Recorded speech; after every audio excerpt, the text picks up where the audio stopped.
Batteries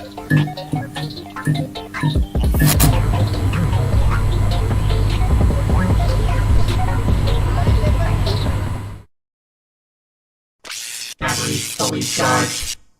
Launch ready for WWE Aftershock in 3, 2, 1. World Wrestling Entertainment Discussion is live. Cue host Owen Finch.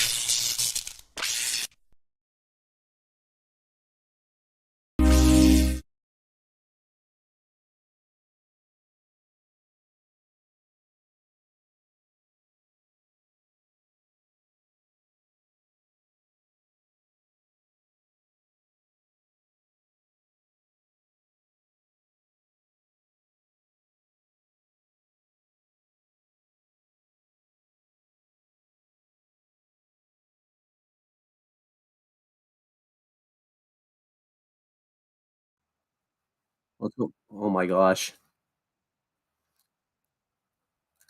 Here. What's up, everybody? Welcome to WWE Aftershock, Week 11. Are we good? Yeah, we're good. Yeah, we're good. We're Okay. good. We're good. What a terrible intro. Like, this is just getting worse every week. Like, Hey, look, this is what happens when you have about fucking 9 streams in 1 week. Fuck it. Expect the unexpected, people. All right, we're good now.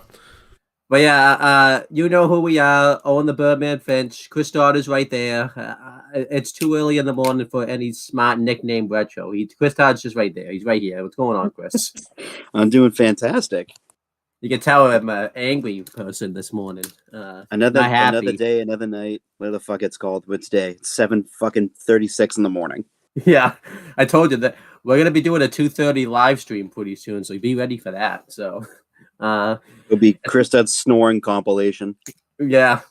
Hey, you snored once on this channel, so but anyhow, we're gonna cover all of last week's stuff. There was obviously some scheduling conflicts and stuff, which is why we're doing this so early in the morning and everything like that. So we're gonna cover everything last week. We're gonna mention nothing that happened this week. So if you want a video on this week's stuff, just go watch the channel update video and you'll know when you get it. But take us through Raw from last week. So, Raw happened on March 13th, 2023, because it would be weird if it was live in 2022. Yeah. Very odd. It'd be very weird. Same commentary team as usual. Kevin Patrick, Corey Graves. It was live from the former Dunkin' Donuts Center, now the Amica Mutual Pavilion in Providence, Rhode Island. Interesting. It's like 30 minutes away from the house. But Edge kicked us off first things first. He called out Finn Balor, didn't waste any time. He called out Finn Balor and basically wanted to challenge him to a match at WrestleMania. Judgment Day comes out. Finn Balor agrees. Edge makes it a Hell in a Cell match for WrestleMania. Finn Balor obviously accepted the match. And that's the match we have at WrestleMania now, is Finn Balor versus Edge at WrestleMania in a Hell in a Cell. Yeah. Which is awesome. I can't wait for that. They all charge the ring to go beat up Edge, and then it cuts into our next match, which would be because Johnny Gargano and Dexter Lumis came out for the save, which was really weird, but then I realized there was a tag match that was next. But yeah, I thought this opening segment was really good. I thought Edge was really funny. I thought the crowd didn't really eat it up as much as I thought it would. Some of the jabs that he was taking at Judgment Day were actually really fucking funny. They were. But for some reason, the crowd in Providence didn't eat up as much as I thought they would. Yeah, I liked this though. I like the fact that we're getting a Hell in a Cell match. It's kind of like the first Hell in a Cell match announced under the Triple H era, which I'm happy about. And I hope that, now that Hell in a Cell is not really going to be a pay-per-view anymore, at least as of right now. So this is gonna. I hope we get Hell in a Cell matches where the feud warranted versus just having a Hell in a Cell match now. So, I liked how Edge talked about how he was like done wasting time with Judgment Day. He talked about how he doesn't have much time left in his wrestling career, and he wants to just be done with Judgment Day at this point. To me, the match is a bit. We'll talk about it probably next week or like in a couple of weeks when we do predictions. But to me, this match is unpredictable. This match really could go either way. They could go with a feel-good win and have Edge just win. But this is actually the beauty of having Edge and Beth win at Elimination Chamber, because now the match can go either way. Because I think if Finn and Rhea had won at Elimination Chamber, it'd be way too obvious that Edge is going to get finally his win over Judgment Day. So I like that the match is a bit unpredictable too. And there's a caveat with the match now too, which is nice. So yeah, we'll talk about that. We'll talk about that when we review this week's stuff. I like it. I like it a lot. I'm like 99% sure this is Edge's last WrestleMania. Yeah, because he wants to go out I think it's in Toronto in August. Yeah, that last there's a last show in Canada. I think it's in August, and that's when he wants to retire. Yeah. So, we're getting down towards the last couple months of Edge here, which is very sad, but also too, I'm happy for him because he gets to actually go out on his own terms. Yes. And not being forced to retire. I'm pretty sure we'll go into length, into depth about that when it comes at August or around that time period. But that led right into this next tag team match that I said before, which is the Judgment Day, comprising of Damian Priest and that little shit Dominic Mysterio with Rhea Ripley at ringside versus Johnny Gargano and Dexter Lumis with Candice LeRae at ringside. Very solid tag match to open up the show. I'm a little disappointed with the reactions that Gargano gets. I feel like the crowd hasn't really caught on to him yet, and they're trying everything in their power to try to get him over with this crowd. Obviously, with the NXT crowd, it's a smaller venue. People know him because he's done NXT for so many years and big name down there, and he gets huge pops every time. But yeah, they did this. They do the typical Rhea Ripley spot at the end, and Rhea Ripley just basically kills Candice LeRae, and it distracts Johnny. And I think they went for. I think he broke up. Yeah, Johnny broke up the pin originally after Lumis got pinned. But yeah, and the Judgment Day won. Yeah, this was a really solid tag match here. I really enjoyed it. It's a shame Gargano, isn't getting the reactions. It is better when you're actually there. He got a pretty good one in Boston. But yeah, so I wish Johnny Gargano could get bigger reactions. But I like this tag match here. I hope that does change after Mania. And like you talked about, I know it's been a thin in NXT, but as we've talked about before, they're in the PC so often. When they're out of the PC, we've seen before that certain teams and stuff don't get anything outside of the PC. So it doesn't mean, to me, it doesn't mean shit if you're over in the PC. It really doesn't, which is sad. And Johnny was so over too. Yeah, especially the next night. Yeah, it just sucks, but I hope the reaction's going to get a little bit bigger. I feel like at WrestleMania, there's more hardcore fans that will be there, and I think he'll get a better reason. I was just especially the night after Mania too. Yeah, I feel like that Raw will be his. He'll get a big reaction, and I think that's when Ciampa will come back. I hope he's doing stem cells right now. Yeah, and then I think if they get back together, I think it will be better. Yeah. So the next segment is Kathy Kelly attempted to interview The Miz, who is the host of WrestleMania. Mm-hmm. Chad Gable runs up to The Miz and see if he's seen Otis. Yeah. And he says no, and it's that's basically it. Well, they did a thing where this was earlier before the show where Damage Control took out like Trish Stratus. Which is why they did this interview to begin with. I thought it was hilarious. Kathy Kelly was trying to be like the co-host of WrestleMania with The Miz, and you knew that wasn't going to happen. You knew The Miz was just going to say no. But to be honest, I cared about more what was going on with Chad Gable than anything else in this. I mean, I guess I cared about the Damage Control thing, but I was just more interested in what was going on with Chad Gable. I felt bad for the poor guy. Like, he's lost his buddy. Yeah. Like Shawn Michaels is like taking over the booking when it comes to this storyline, apparently, because he's trying to break up a tag team that doesn't belong need to be broken up. Pretty soon, Chad Gable's gonna lose his smile. Yeah. Oh my gosh, yeah.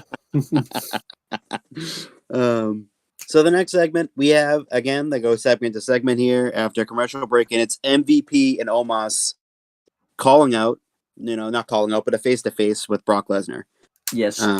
That's the WrestleMania match. It's going to be interesting. Yeah. Because Omos is a big motherfucker, and I want to see him get F5 through the fucking mat. Yes. So MVP basically does what he does best, hype man, hyping up Omos. Basically says, like, why is Brock Lesnar accepting a match against a 7'3", 416-pound Nigerian giant Omos at WrestleMania? Brock's music hits, and of course, like every arena, blows the fucking roof off the place. They basically, it's a war of words, and they get up in each other's faces, and you can really see the size difference between Brock and Omos. Mm-hmm. You can tell that Omos is legit over 7 feet tall and not shoot 7 feet tall. Yes. Like for years, they said the Undertaker and Kane were 7 feet tall. They're actually 6'9" and 6'10", so they're not 7 feet tall. But he's like 7'1", like legitimately over 7 feet tall. Oh yeah. He fucking grabs Brock and throws him over the top rope. Yeah. Like, holy shit. Like, he just manhandled the Brock. Referees come out. Brock just grabs his cowboy hat, puts it back on, smiles, laughs, and leaves. Yeah, it was great. And I was like, oh my god, that is scary. Yeah. I am terrified right now of Brock Lesnar. He just got embarrassed on live television, and he smiled and laughed and walked away. That's scary. That man is terrifying. Yeah, this I can't believe like this almost Brock Lesnar feud's like actually good. I remember like when they started doing this program, I'm like, oh, this is gonna be like terrible. I don't like this, but this feud's actually like been like pretty good. I honestly think this is better than if Brock had faced Bray Wyatt. We'll talk about what happened to Bray Wyatt later in the show, but I like this segment. I thought it was good stuff. It was a way for Omos to look strong without making Brock look too weak. I love the way that Brock was acting, where he basically had this almost the same reaction as when Keith Lee had that face-off with him in the 2020 Royal Rumble. It's basically like that. And I liked how big boy. I liked how he went to shake his hand, and like Brock had to like stomp on Omos's foot to get him to release his grip. I thought that made Omos look really strong right there. So, yeah, I liked this a lot. It was good. I give it like a thumbs up. Next, like I can't believe this feud's. I can't believe this feud's actually good. It's actually I'm intrigued. Yeah, I am very intrigued about this. I think the match is going to be good too. Like not good, but solid. Yeah, there's only so much that Brock can do, or at least so much that Omos can do, and I think it's just like the match isn't going to go long, obviously, but like if it's in like the 3 to 4 minute range or even 5 minute range, I think it's going to be really good. I actually think this match is going to be better than Strowman versus Omos at Crown Jewel. That match wasn't necessarily bad either, but I remember that was kind of like the shit. That was like a crappy match on Crown Jewel or whatever the name of the Saudi show was. But I think this match will be good just because they'll play to like both guys, especially more so Brock's strengths. I think too, just seeing Brock I think the problem with that match was Braun Strowman sold way too much. I think this is going to be like a more balance where Brock will he'll probably sell a little bit, but the biggest thing about the match will be seeing Brock hit the, because he hasn't hit the Germans on him yet, correct? He hasn't done anything. No, he hasn't done anything yet. So I think all the stuff that we're waiting to see, I think will be cool. I think they're going to hold on for that until WrestleMania, which makes the most sense because you want the biggest pop for the first time. Yes. Because I don't think even to this day, Omos has been on the main roster for a couple of years now? 2 years? Yeah. Yeah, this is year 2 because he came up in 2021 with AJ. Yeah. As a wrestler. And he doesn't bump. Not that much, no. Granted, big men don't bump all that often. But he hasn't like left his feet like at all. Yeah. Or rarely has. So for Brock to be able to hit a German, to take him to Suplex City, and to hit an F5 at WrestleMania, it's going to not only put Brock over huge, it's going to put him over huge. Yeah. Because Brock will be the first one to take down the giant Omos. Yes. Next, we have replays, basically just catching you up on what was happening with Jay turning on Sammy, and before Cody made the save on Raw, and then that Friday they did the attack on the Usos, him and Cody, Sami Zayn and Cody. So I really liked it. It was a good video package. But that led right into, of course, here comes the man, the myth, the legend, future Hall of Famer Cody Rhodes versus LA Knight. And again, the thing that Cody's been doing recently is he's been taking underutilized talent and putting them into the upper echelon. Because Cody himself, main eventer, big fucking star. You know, you put Cody's name on a billing, people are going to come in, people are going to pay to see him wrestle. If you advertise Cody in a promo, people are going to come see him fucking cut a promo. Yeah. People want to see Cody Rhodes. So to have him versus LA Knight, this again, LA Knight on the rise, possibly huge push after Mania, seems likely, against Cody. And this match was terrific. It's just an amazing match. Cody hits the Cody Cutter, Crossroads victory. Boom, Cody wins. Great match. You put LA Knight over huge. This match was great stuff. I really liked it. Isn't it interesting how Cody tried this in AEW and it didn't get over at all to work with like that underutilized stars, and it failed miserably. But here it's working like wonders. It's just crazy how that happens. So I remember he tried this with like Peter Avalon on an episode of Dynamite, and it failed miserably. Like it was like a disaster when he did it with Peter Avalon.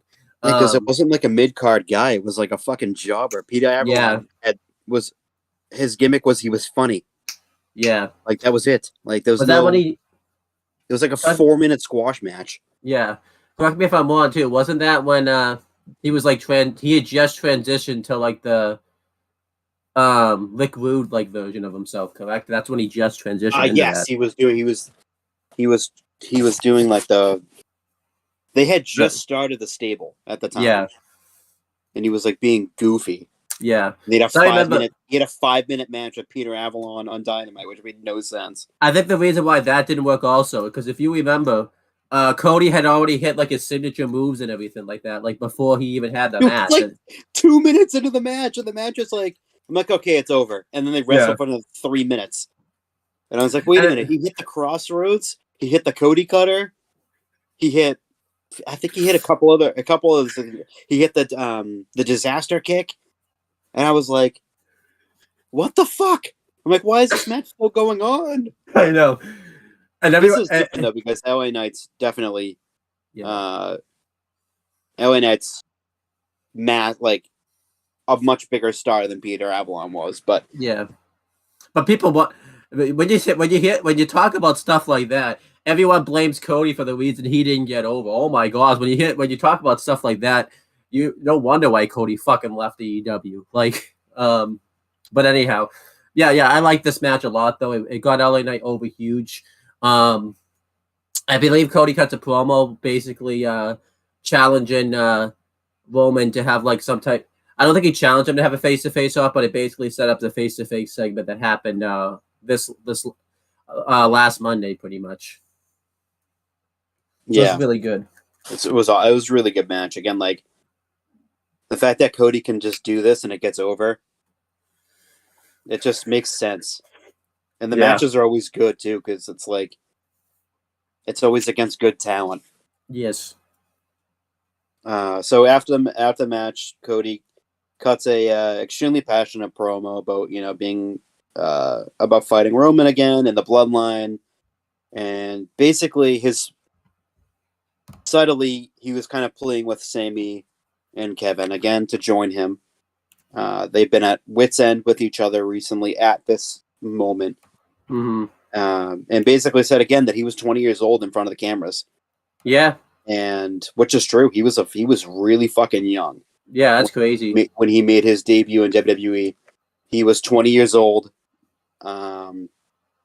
Very much so not ready. Cody even said that himself. He wasn't ready for that moment, especially being that young. But yeah, and yeah, it was just a really, really good promo.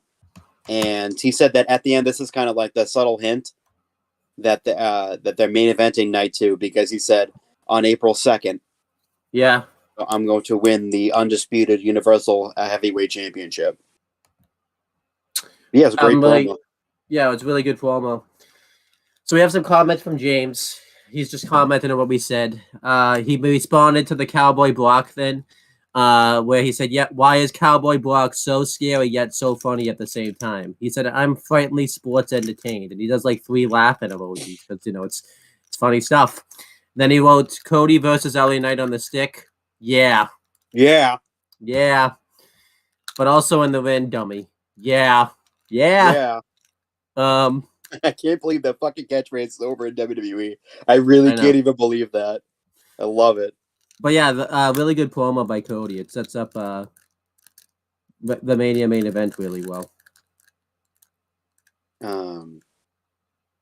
So next, I think it was Impulsive TV. No, it wasn't. Impulsive TV was next. Next week is what they're advertising.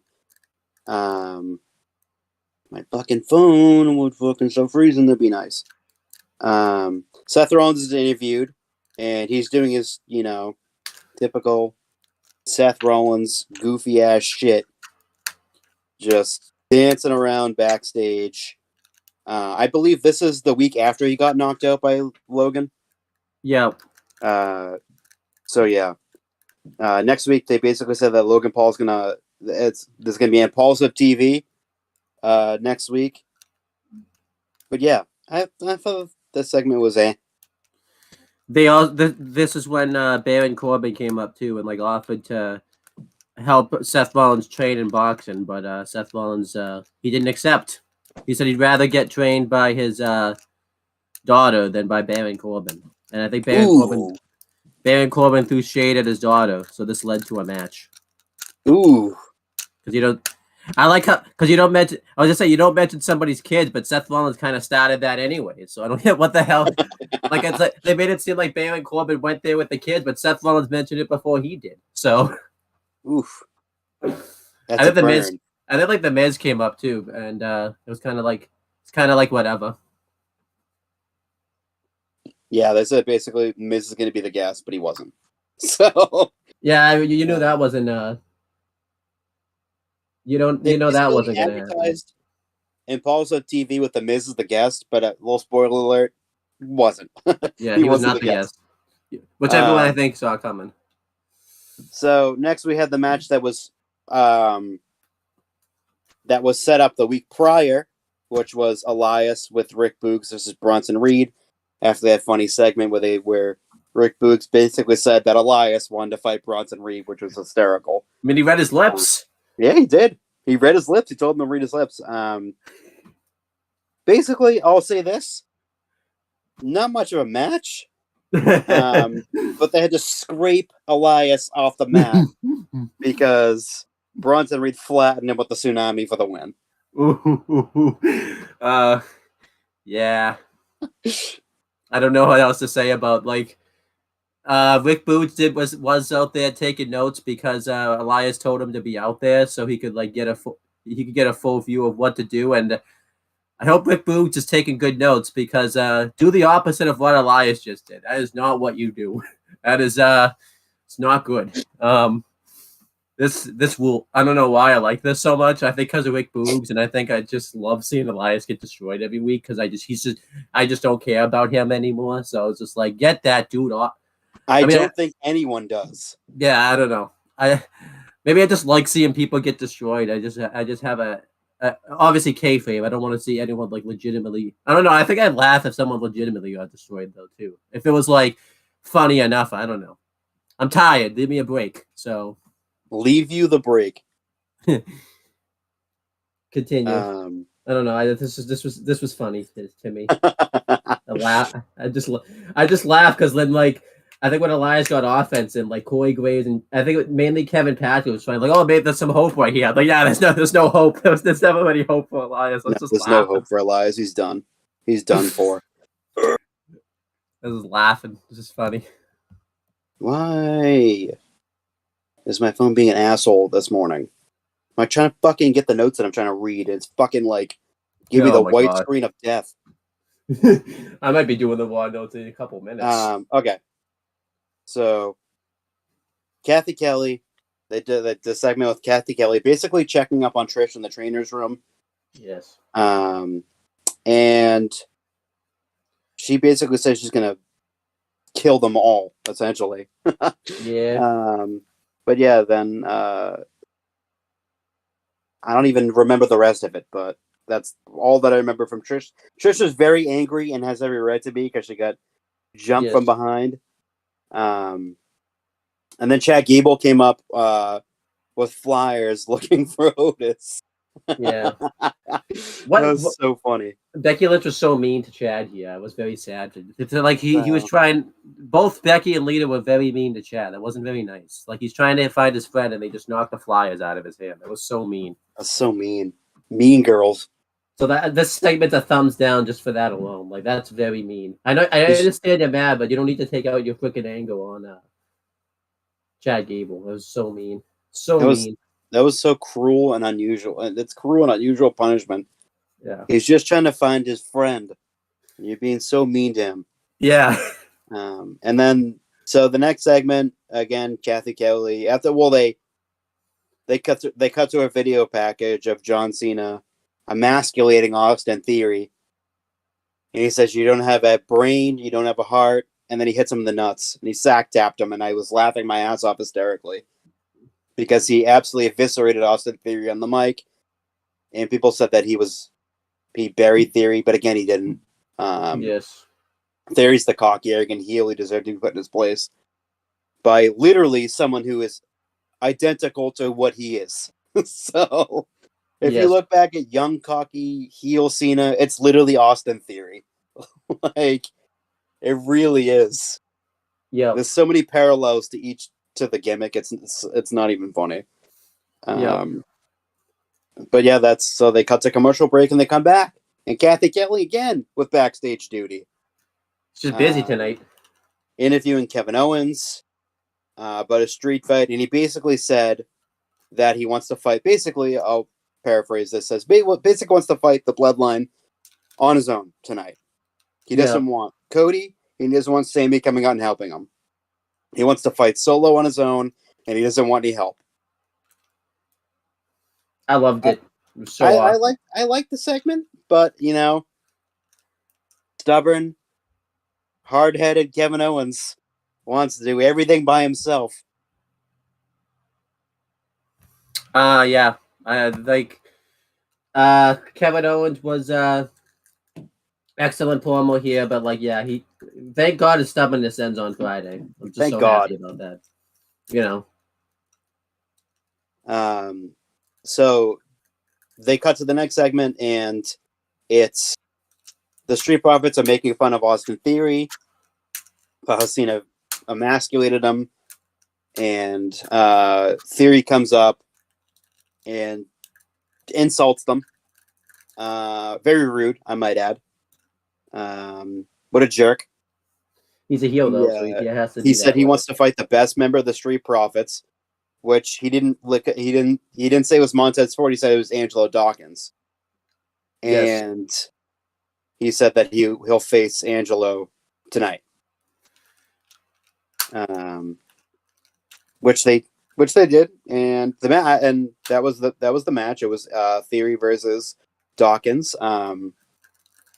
Dawkins looked again like they've been giving Montez this huge push recently as a singles guy. His Elimination Chamber match, his Elimination Chamber showcase was outstanding. Yeah. But I really felt like they did Angelo a service here. For sure. And they made him look really fucking good. Yeah. And which they should. And because he's incredible also too. Like he looked really fucking good in this match, but again, Theory wins with the A-Town down.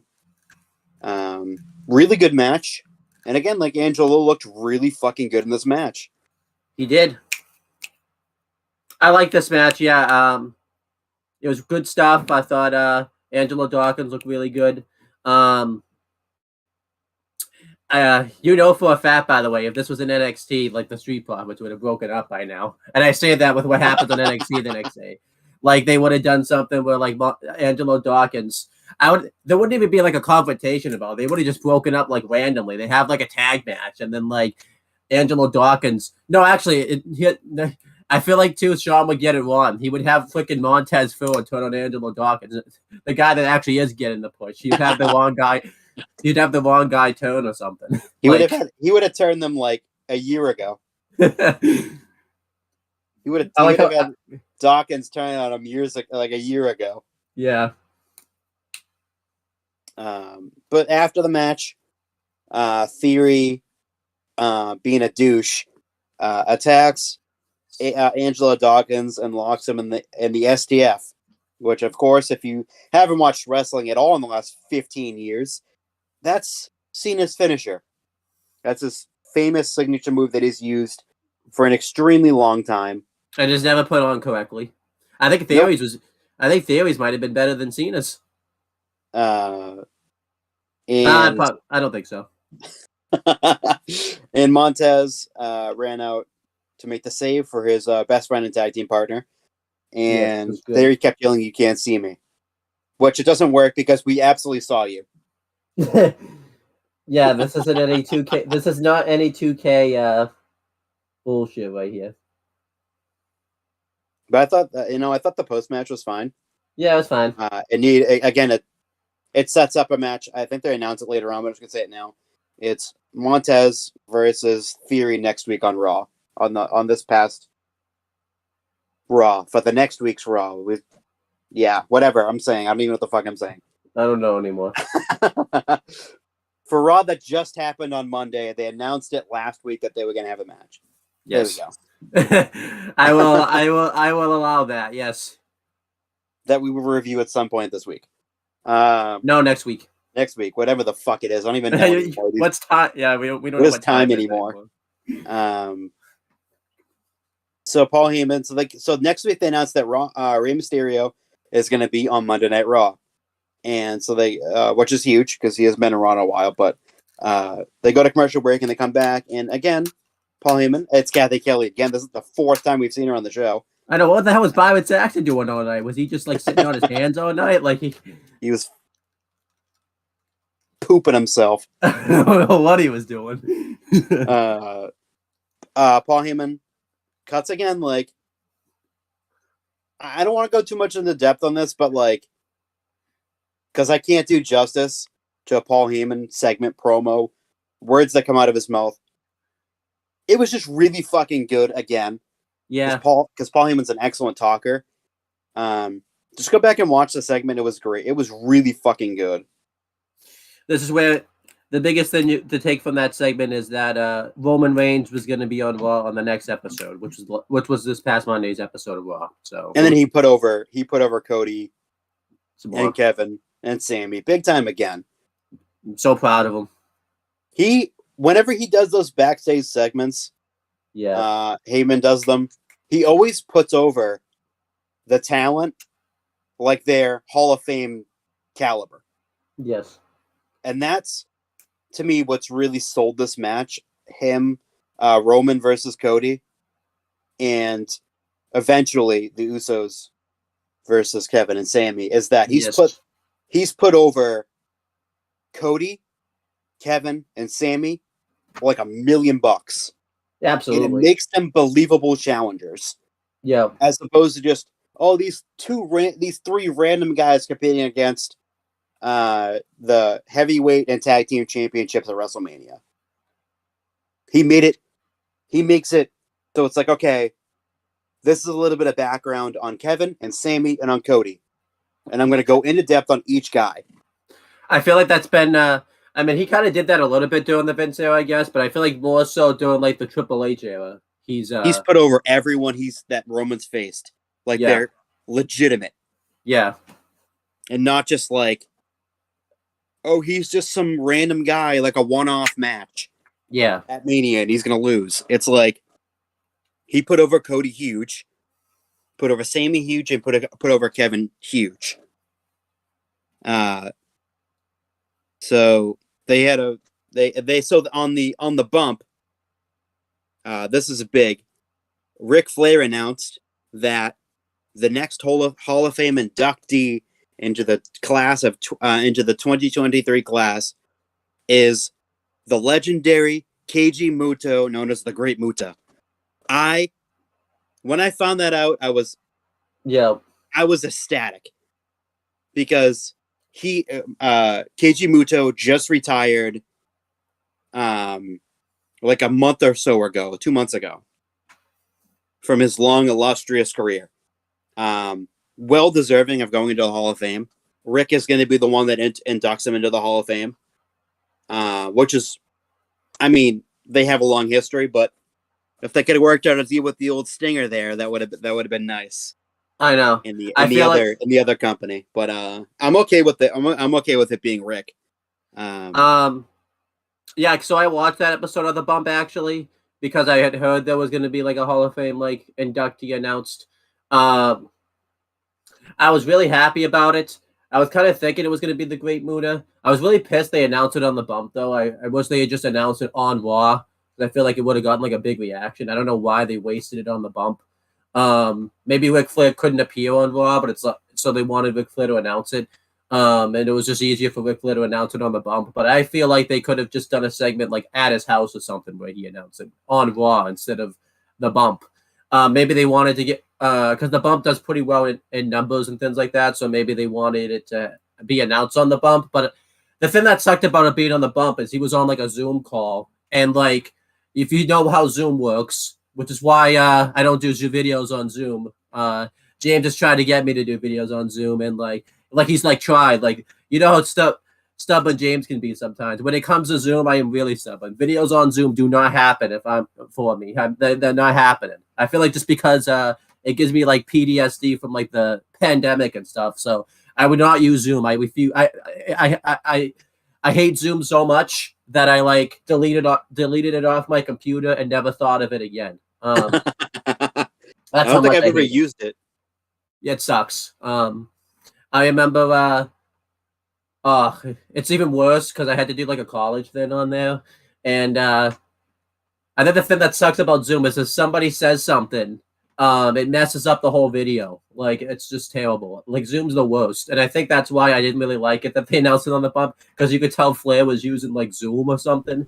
And I just hate Zoom. Zoom sucks. But yeah, I wish they had just announced it on Raw. Now that you bring that up, it all makes sense, because I didn't know why you kept refusing it, and now I get it, because I was the same way with Zoom for years. I only relented because that was the only way to get Noah and the rest of the people to do ATW View live. So I'm like, fuck it, yeah, fine, Zoom, god damn it. But anyhow, by the way, I left comments. Check them. I will. But anyhow, but yeah, so I'm happy the Great Mood is going in. The thing that was cool about this was one thing that was good about it being on The Bump. It does make sense that it was Flair, because I'm pretty sure Flair told about a story. I think that like the Great Muta was the last person that like maybe not the last person, but like I think Reed Flair, his son, that passed away right before like Charlotte joined WWE. I think they did like a show together, so I think that's why like, and I think like the Great Muta was there for Ric Flair, like when his son passed and things like that. So so that was cool. Yeah, it's such a great inductee. Yeah, I think he's the only one that's like not like a posthumous inductee, like after they have passed away, to be inducted into the Hall of Fame without ever appearing in the company. yeah, that's cool. Like that's the only I don't even like, because usually they have a match or they show up like Jushin Thunder Liger appeared like on NXT, Yeah. so that What made about sense. that guy? That other Tetsuya Fujinami? Did he ever show up in WWE like before he was inducted? I don't think so, but I think he might have in like the 90s, I think. Okay. Or the 80s, something like that. I forget, like, but I'm pretty sure he did at some point, but I could be wrong. Okay.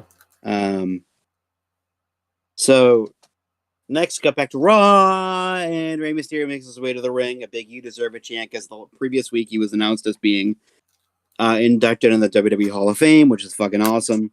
Big "You Deserve It" chants.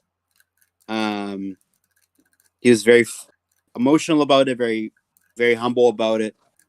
And then his fucking stupid, dumb, fucking ungrateful piece of shit son comes out, and he comes out and sarcastically celebrates his dad, and the ultimate disrespect, he calls him by his fucking first name instead of calling him Dad. He calls him Ray. What a piece of shit. Yeah. And he just elicits fucking heat every time he comes out. And he said that basically they go back and forth, and Ray, and Dom said that all of his friends were getting Mercedes, and he got a BMW. And he said he got the M series, which I guess I don't even know the fuck that means because I'm not a car guy, but I guess it's like a lower level series. Yeah. Which a fucking BMW is a BMW, you ungrateful piece of shit. He basically challenges him again, but he doesn't want to fucking face him because it's that's his son. Ray doesn't want to fight his son, which I can see. It's your flesh and blood. He literally came from your fucking semen. Why would you want to fight him? I will say, before you continue, as a very, believe it or not, I'm actually a pretty big car guy. So, a BMW, especially that low tier of a BMW, that's like the type of shit that, like, Chris, you know the car that you had that you got for like $100? Yeah. Basically that. So, but the thing is, it's like, instead of, basically, he's like, I should have been spoiled, but no, you shouldn't have. You ungrateful little shit. He's trying to humble you. He was. He basically wants to he challenged him to a match at WrestleMania. Ray turns it down, and then the ungrateful little shit starts berating him a little bit more. And Ray just basically walks out of the ring. And then Dom says something to Angry, looks back, and just keeps walking. Just walks off. Very proud of the bigger man. Very proud of Rey Mysterio for being the bigger man right there. Figuratively, obviously, not literally. But I'm very proud of him. Literally, Dominic is bigger than him. But I liked this segment here. I like more of the teasing right here. I'm so proud of Rey Mysterio for being the figuratively bigger man and not giving in to Dominic Mysterio, the ungrateful son. I'm very proud of him. Very proud. Like you don't even shitbag. You don't even know how proud. But let me read some James's comments. Yeah, so I'll throw a fit again. What? So this is what? Yes, no, yes, woo, shush. He wonders what the next catchphrase will be. I think it's yeah. I think yeah is the next. Oh well, he already put yeah. Don't forget believe it or not, this was a catchphrase. Akira Tozawa scream that he did at one point. That was a That was a catchphrase. It was a catchphrase technically, yeah. I see. Okay. And James just wonders how could we not like the Drifter, huh? How could we not like the Drifter? How could we not like him? I prefer his brother. I prefer neither of them. And then he says that Chad Gable is the Shush Master, but he spells master with MASTA instead of the way you're supposed to spell it. MASTAH. Master. But my mic was in there. How fucking Sting introduced him was the Shock Master. The Shock Master. My mic was in the way, so I couldn't see it. The H. All the fucking excuses. Nah, yeah, you're fine. All the fucking excuses. My mic was in the way. My mic's always in the way. That's kind of the point of the mic being in the way. Do you use it the podcast with it?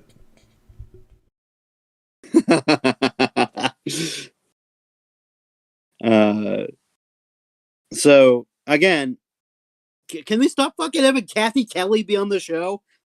Like seriously. Apparently we had a little bit of a technical. We have a little bit of a technical. But yeah, as you were saying, your rant on Kathy Kelly. Go on.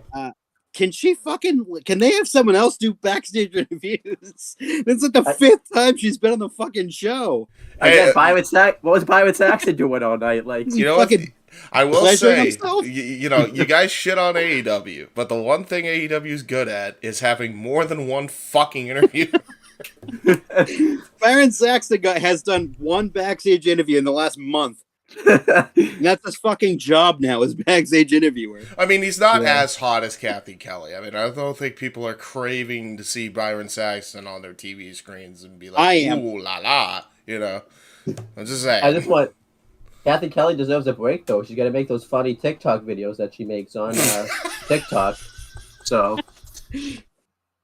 but she's backstage with them, and she says they're pissed.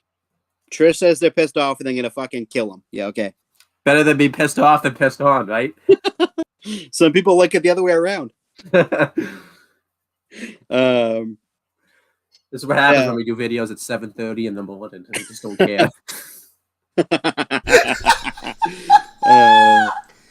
I can't believe that just happened. I was not expecting that. That made my back hurt again. Thanks. He's getting his back blown out. Be careful. Yeah. Yeah. Getting railroaded. Byron Saxton's, here, Yeah. Wait till you read the next match, Chris. This is why you pre-read your notes before you send them over. No. I'm never going to do that. So they did a WrestleMania thing, a WrestleMania commercial. Oh, okay. WrestleMania Goes Hollywood Part Dos again, where they did like a Stranger Things spoof. Oh, okay. With Rhea Ripley, and the one because John Cena's voice is in it, and he asked her if she's prepared to main event WrestleMania. Yeah. And that threw me off. Because I was like, wait a minute. I'm like, are they going to have Charlotte and Rhea Ripley fucking main event WrestleMania over the tag team storyline? Yes. That has way more interest in it. No one cares about this SmackDown Women's Championship match. Well, why the fuck would that be the main event of WrestleMania Night 1 instead of the Usos and Kevin and Sammy? Yeah. So, I have a defense. Not about the match main event, and like that shouldn't main event, but there is a reason I think that I could come up with.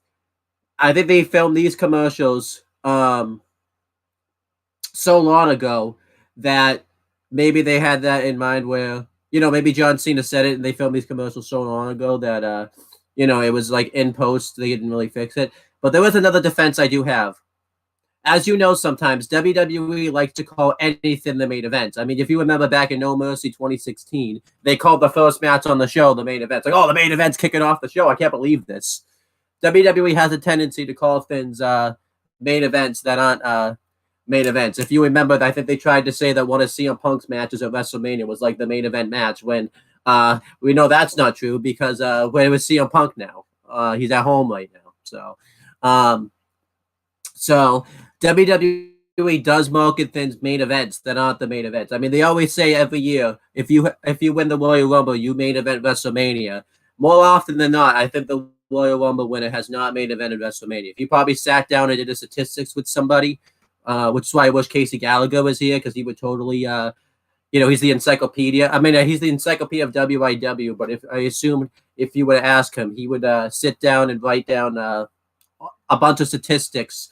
And we would see more often than not the Royal Rumble winner has not main evented WrestleMania. I'm pretty sure it's been more times than not.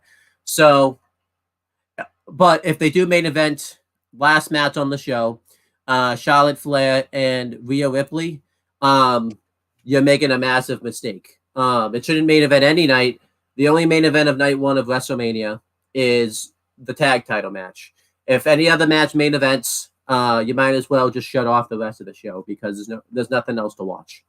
Well, I shouldn't say that, but don't make the same mistake as WrestleMania 18, WrestleMania 25, and somewhat WrestleMania 24. Don't make those mistakes. You've already made the mistake 3 times. Don't pull a Randy Orton from Battleground 2017 where you could have won a match 3 times. Don't do that. Please, for the love of God, don't do that. But anyhow, continue. So there's this big announcement, and it's WWE Backlash, not WrestleMania Backlash, just regular old Backlash is coming to Puerto Rico, and will be hosted by Bad Bunny. I wonder if he'll have a match. It feels like he's going to have a match on that show, but only time will tell on that. So Chris has had to mute himself for a second. I think he had to go do something. Oh, here he is. He's back. What happened? My dad was just talking. Oh, we knew that was coming someday. So, but yeah, so Backlash is gonna be hosted by Bad Bunny, which is interesting. Yeah, I'm happy about it. We haven't seen him since the Royal Rumble last year, so yeah. Well, at least in wrestling, anyways. So it's gonna be interesting. I like it. Next match is Baron Corbin versus Seth freaking Rollins. And Rollins fucking annihilates him and wins. Yeah. It was poor Baron Corbin. He just can't really seem to get anything going. Apparently, he was pulling double duty, by the way. He was also in the match, and according to my notes, he was on commentary, too. So he was pulling... But it was the on commentary. Yeah, but apparently, it's on my notes, Baron Corbin was doing 2 things at once, baby. Like, either he cloned himself or he was just pulling double duty. That's awesome. It's like WWE SmackDown, WWF SmackDown, just bring it. Yeah. Or WWE SmackDown versus, I think it was 2011, where you could play as Michael Cole, but he would also be on commentary at the same time. It was awesome. It funnied. But yeah, this was just a squash. Poor Baron Corbin. They did that spot again where Seth Rollins went off the Miz and did for the curb stop, and he used Miz as a springboard to hit Baron Corbin with it. I always liked that because I was there the first time he did it, so it was cool that he did it again. And he should do that every time there's a multi-person match, every single time, not without fail. But yeah, they kept singing Seth Rollins' theme song when he went to the back, which is not a surprise. That song is super over. Yeah. So now we have Chad Gable. He's backstage and he's looking around for Otis. He's desperately trying to find Otis. No one has seen him, and he finally spots them. And Otis is doing a photo shoot with Maximum Male Models. He has a sport jacket on, looking spiffy, looking handsome, and Chad Gable comes up and goes, Otis, where have you been? I've been trying to find you all day. You missed your training session. And he's like, if you can do this modeling thing, fine, but I want to do it too. basically, and he just like gets in front of the camera and starts flexing, and I was dying. It was the funniest fucking thing ever. And Mansoir said, you broke my camera because you're so ugly. Oh, it's And so they sad. called him Otis. And they basically they take Otis away, which is sad. Yeah. This segment was fucking hilarious. It was. They announced on that Maximum Male Models were going to be on the bump, and they did a thing where they FaceTimed. This was definitely FaceTime. It wasn't Zoom. Otis. And I really hate to say it, but the chemistry that Otis does have with Maximum Models is there. The reason I say that is because the chemistry is there. That means more so that they're going to break up Alpha Academy. And, it's going to be funny if Otis does join Maximum Male Models. But I really just don't. I feel like they'll do the turn. I just think I don't know. I just don't want it. I'd rather see them keep Alpha Academy together. I kind of hope we'll talk about it when we review this week's Raw, but I think there is a glimmer of hope that they're just going to turn Alpha Academy babyface and Otis won't join them. But yeah, I just really don't want to see it happen because Maximum Male Models is a shitty gimmick. It sucks.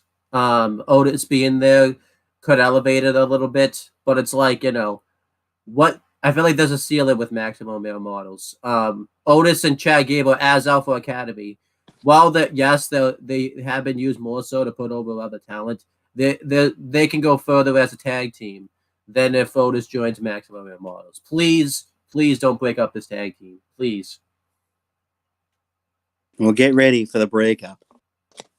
Hey, if it was Shawn Michaels, this team would have broken up already. So it would have broken up 3 months ago. Randomly. No build up, no nothing.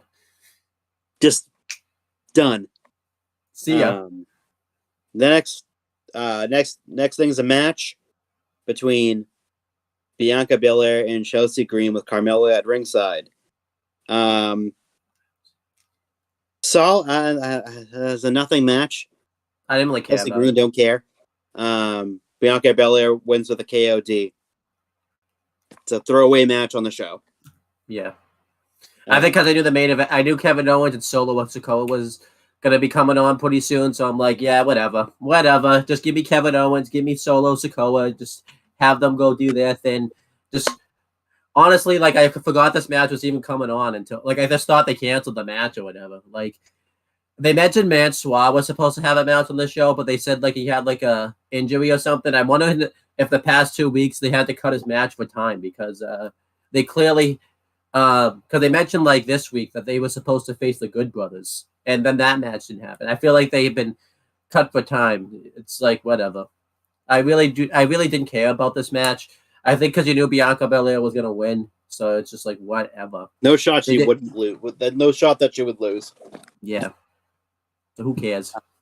So after the match, they basically Belair fights off the double team from Chelsea Green and Carmella, but it didn't last too long as she was overwhelmed.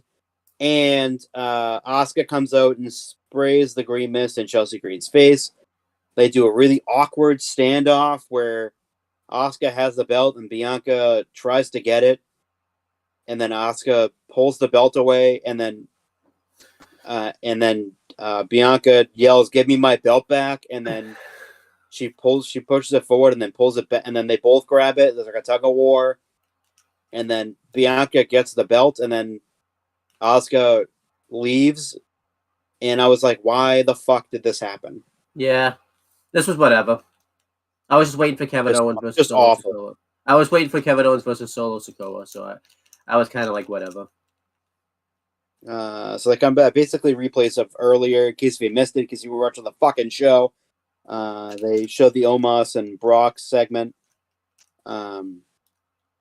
Solo makes his way to the ring, so they cut to commercial break because apparently they can't have someone do an entrance on an actual show. They need to cut to commercial break. Just basically hyping up the next show in the commercial break. It's Logan Paul hosts Impulsive TV. Austin Theory versus Montez Ford. Bianca Belair and Asuka versus Carmella and Chelsea Green, and Roman Reigns' return to Raw. Next is the main event for the evening. It's Solo Sikoa versus Kevin Owens in a street fight. And this match, it was crazy. It was very street fighty. It was. They brawled everywhere. Crazy. At one point, near the end, they had the chair set up basically like a table. And he throws Kevin Owens back first onto the fucking chairs. That looked like that hurt like a motherfucker. James would know. That's probably how his back is feeling right now. But yeah, they just fucking go everywhere. And they go to the back. And that's where the Usos lay him out with they lay out Kevin Owens in grill position with a double super kick. And they bring him back to the ring.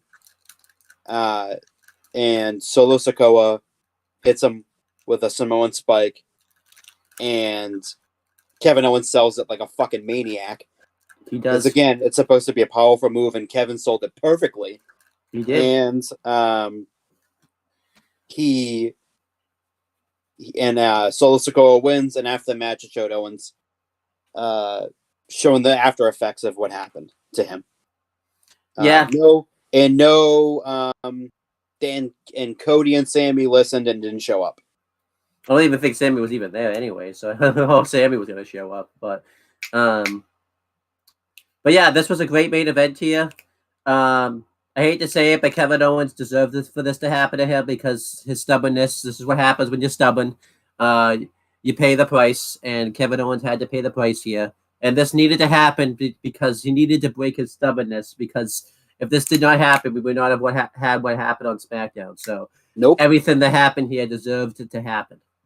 Well, except Kevin Owens going back first into the chairs. He didn't deserve that. That was very mean. Unusual punishment. That was very mean by Solo Sikoa. I know Kevin Owens set them up, and Solo was trying to defend himself, but he should have been a better man right there. That was very mean by Solo Sikoa to do that. That was not very nice. It's very mean. You ever realize wrestling's a very mean business? It's just mean. It is very mean. Everyone's and yet mean. we keep watching it. It's an abusive relationship. I know. But yeah, Raw was awesome. I gave it like an A. I don't know. I thought that was awesome. I give it an A too. It was a really good show. I mean, probably not a very deserving A, but I'm just feeling generous right now. I think because I know we're going to cover it. It's a deserving A. It was a really good show. I think because we're about to cover it. There was like 3 throwaways, but other than that, the show was really good. I think we're about to cover NXT and just that shit sandwich of a show, so maybe that's why I'm giving Raw an A. It's just so it's like I'm gonna cover main event real quick just because that took place the same day anyway, so I figured why not cover main event. We had the commentary team. It aired on my birthday too. I didn't watch it on my birthday because I was too busy watching WrestleMania 10 and an excellent opening right there, so I wanted to spend my birthday doing that instead. Plus, I can't watch it until the next day anyways, since I have Hulu and stuff. We had the commentary team of Byron Saxton and Kevin Patrick. So, yeah, Byron was actually on Raw. I don't know what he was doing, but he was there. We had Cedric Alexander versus Akira Tozawa. Oh, crap. I have the wrong notes. Because that did not happen. It was actually Cedric Alexander versus what's his name, the Chinese guy that like got injured like his first match and Dante Chen. Yeah, it was. I think you know how that went. Cedric Alexander by Dante Chen. No, Cedric Alexander won. It was fairly competitive, but there was no. You didn't believe it was kind of like the AEW Dark thing all over again, where you knew Dante Chen didn't have a chance of winning just because he never wins anyways. So it's like, he can't even win on Level Up. What makes me think he's going to win on Main Event, baby? Like that didn't even make any sense. But Cedric Alexander won. It seems like they're turning Cedric and Shelton heel with the Hurt Business because Cedric's been wrestling more of like a heel lately. But again, I don't know if it's just one of those things where it's one of the circumstances where Dante Chen was going to be over, because I think Dante Chen was like from the area or something. That's why he was like there. But yeah, this was This was Tozawa versus Trick Williams. Akira Tozawa won that match. This was a pretty damn good match right here. I just don't care about Trick Williams as a wrestler. He needs to stop wrestling. He's a manager. Stay a manager, because this guy, he's not necessarily a bad wrestler, but this guy should not wrestle. Like, you're allowed to have managers that just are that managers. Like, stop having Trick Williams wrestle. I don't care about him as a wrestler. That was main event. I gave it like a B minus. Now let's talk about NXT. We're gonna speed run this just because I have to get off at like 10 o'clock, 10:15, and I want SmackDown to get extra attention. And you just couldn't really ask me to just do the results, because I really don't care. Yeah. NXT took place the day before my birthday. I wasn't gonna watch it the day before my birthday because I didn't really think it was a good birthday gift for me. So you couldn't ask me to watch it the day before my birthday. That was just not gonna happen. I watched it like on I watched it on like the 17th of March. On St. Patrick's Day, which was a disservice to St. Patrick's Day. But, you know, I had to watch it at some point. Of course you did. Johnny Gargano did a really good promo. He was talking about everything that we predicted that he would say about Grayson Waller, where he talked about how he was taken out. He talked about how he wants to finish his story in NXT properly because he didn't really get to before. During this, Vic Joseph, who was doing commentary with Booker T, he was like, "What? I don't know why." He was on his phone for some reason. He's got a job to do, and he's on his freaking cell phone. What a bad commentator you are. But then again, if you had to do commentary with Booker T, I'd probably be on my cell phone too, wanted to be anywhere else. You know, he's on Grayson Waller's live stream, so we know that Vic Joseph follows Grayson Waller. He must have him like favorited too, so that's why he was able to see like his live stream. Oh, fuck yeah. And I think in real life, Vic Joseph and Johnny Gargano are like close friends because they both grew up like in Cleveland, in like the Cleveland area. We found out that Grayson Waller was at Johnny Gargano's house, which is really weird to do that because I didn't watch his live stream like right away. You can't even tell that he's even at his house because when Vic Joseph showed him the video. He's just like in his car. You can't even tell that he's at his house. So I guess he said it in the video, but this is bullshit right here because there's no way he could have even heard the live stream. Because trust me, I've tried to watch videos before at a wrestling show. You can't hear it, especially in the PC. You shouldn't be able to hear it since that's more of like a closed area. But it's the Shawn Michaels book, and you have to take it with a grain of salt. Well, no, more so like full on whatever is more than a grain, because that's that. But yeah, Johnny Gargano sees this. He goes backstage. Mackenzie Mitchell tries to get a word with him, but Johnny Gargano's too concerned about Candice LeRae. So he drives, and Mackenzie Mitchell has the camera guy follow Johnny Gargano. I don't know how he caught up to him too, because it's not like the guy got into a car or anything. Again, it's the Shawn Michaels book, and you have to check your brain at the door a little bit. But Johnny Gargano finally showed up to his house. It looked like everything was cool, like Grayson Waller wasn't there or anything like that. But then he got attacked from behind. They had a big brawl at the house. Johnny Gargano threw him into like a bed that was like outside. It was like one of those like landscaping beds outside, not like a bed outside. I don't think Johnny Gargano's respectable enough to keep his beds that you sleep in, the one I'm sitting on right now, inside. It's very nice of him. And doing this, because he's a heel, Grayson Waller threw dirt into Johnny Gargano's eyes. And he continued to beat down Johnny Gargano. And Johnny Gargano got the advantage. He was beating the crap out of Grayson Waller. But Candice LeRae coincidentally goes out there while Johnny Gargano has the advantage. And for some reason, she came out with their son. Like for no reason at all. Like, I guess because they couldn't leave the son, like, because the son's what, like, not even a year old at this point. But like she said, like, it's not clear, like, she has the son, like, turned, like, so Johnny Gargano could see all this action too. Like, it was really weird. But this distraction gets used. This allows Grayson Waller to hit a low blow onto Johnny Gargano. And Grayson Waller takes a rake. It was like a big and uses the stick end and hits Johnny Gargano in the ribs, and he breaks the rake over Johnny Gargano's back. I've used rakes before. I don't know if you could actually break a rake over someone's back. I've never actually tried it before. But Grayson Waller's the man. He's a strong guy. He can do this. Like, everyone's going to say you can't actually break a rake over somebody's back. You don't know the skill level of Grayson Waller, okay? Like, get out of here with that. And by the way, Grayson Waller better be like reimburse Johnny Gargano a brand new rake. By the way, I mean Johnny Gargano's going to pay all these child support expenses. I want to see a new rake at his house. Like, it should have already been there. And then, afterwards, I think Grayson Waller left, and then Candice LeRae was checking on him. The baby started crying, which I think was I think that was out of kayfabe because the baby wanted Johnny Gargano to hold. Again, why did you come out with the kid? I don't understand that. Like, it didn't even make any sense. But like, whatever. This was awesome, though. I love this. This was great stuff.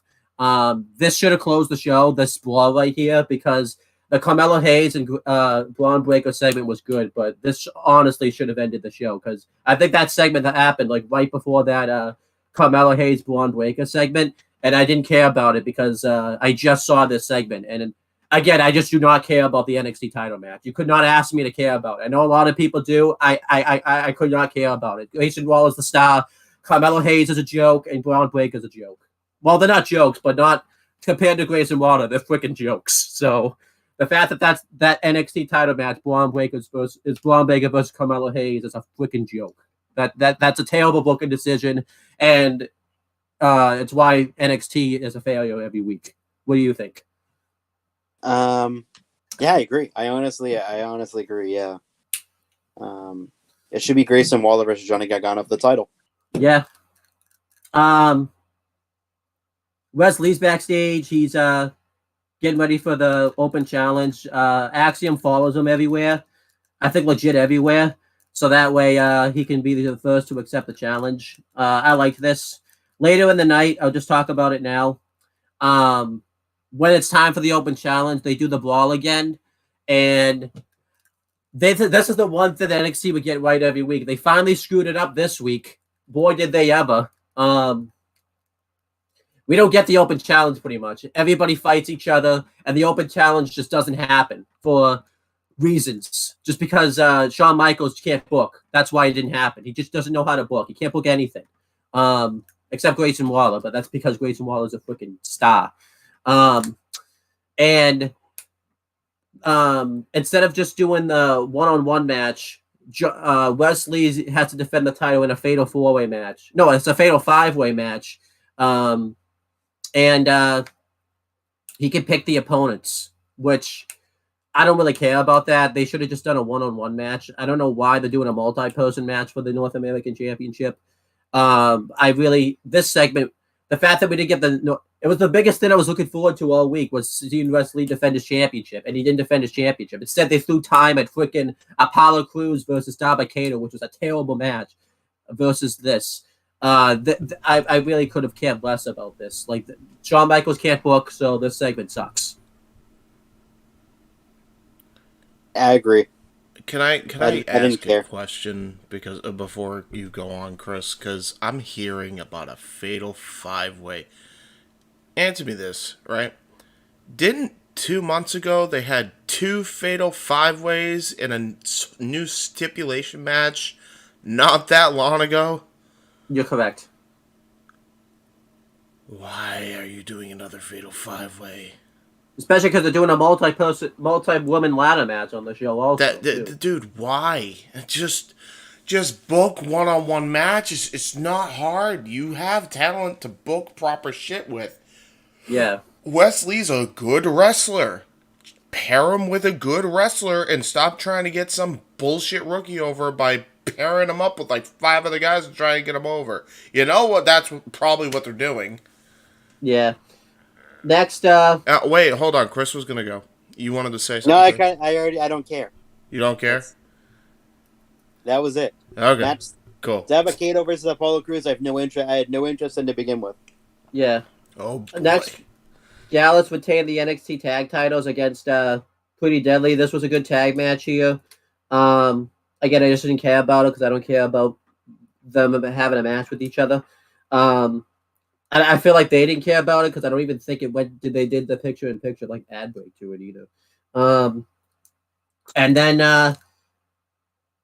later in the night, Pretty Deadly announced that they're going to be the host of NXT Stand and Deliver, which I think could be fun. So whatever, it was fine. What'd you think? It was okay. Throughout the night, they did these terrible segments with, as usual. I feel like they top themselves every week with this, where Josh Briggs and Fallon Henley, they were trying to get the scoop of what was going on with Kiana James. They went to her office and they did some terrible stuff where they, it was basically like a terrible like spy movie, pretty much, where Josh Briggs disguised himself in camouflage, but he's like in an office. They tried to do a thing where Fallon Henley broke in. She was gonna try to I don't even remember what it's called because NXT's so shit. I can't think of the word. But she was gonna try to open the lock. I don't even know. Who cares? And then the door was unlocked anyways. Which that didn't make any sense. And then they found the Kiana James day planner. And she has somebody else's name who Chris has determined is her real life husband, in the day planner. And we know something's up, so they take pictures of it with their phones. This is terrible. Later in the night, I'll just talk about it now. The Kiana James has they're doing these NXT qualifiers now for a ladder match. We'll talk about that later, how stupid that is. And Fallon Henley saw that was in a contract, and Fallon Henley wasn't happy that Kiana James didn't tell her about it. And then, just terrible. I don't even, you know what? And then later in the night, they show up and they all bicker because Shawn Michaels can't book tag teams. He hates tag teams. I mean, WrestleMania 10, as we talked about, proves it. He doesn't like tag teams. So, what did you think of this? This is just terrible. Gets worse. I didn't care about any of these segments. They were all bad. All of them were. Why is Kiana James getting a women's championship match at Stand and Deliver for a chance to compete at Stand and Deliver when she already has a tag team title match at Stand and Deliver? The match was already booked. If they did the tag title qualifying. Why the fuck is it happening? Yeah. Stupid. Let's talk about these. So they're doing a ladder match for the NXT Women's Championship. I suppose it's better than just doing Tiffany Stratton versus Roxanne Perez 1-on-1. So I'll admit that. But this is even so. In a little bit of fairness to Shawn Michaels, a little bit, their hands are a little tied because there's legit something in real life going on with Roxanne Perez. It's not an injury because apparently she's been showing up to the PC and training, but it's some type of issue outside of wrestling. So that's why they did that segment where she fainted a couple of weeks ago now at this point. They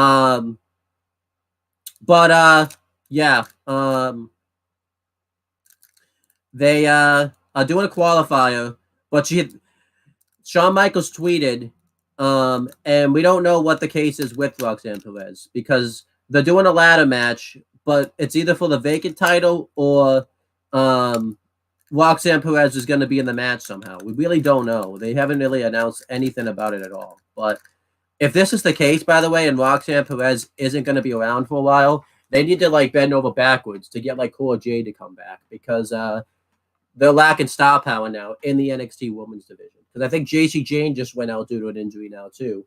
They just lost that feud. But we had the two qualifiers. It was Sal Ruka versus Zoe Starks in one of the matches. This match was really good. She was close. Shawn Michaels was close here. The result ruined the whole match, though. They stupidly had Zoe Starks win. So Shawn Michaels is going to put somebody in who just came back from in a ladder match, by the way, of all things. From what? Is it MCL injury, ACL? I forget what it's called, but it's a knee injury. ACL. Not even a year ago.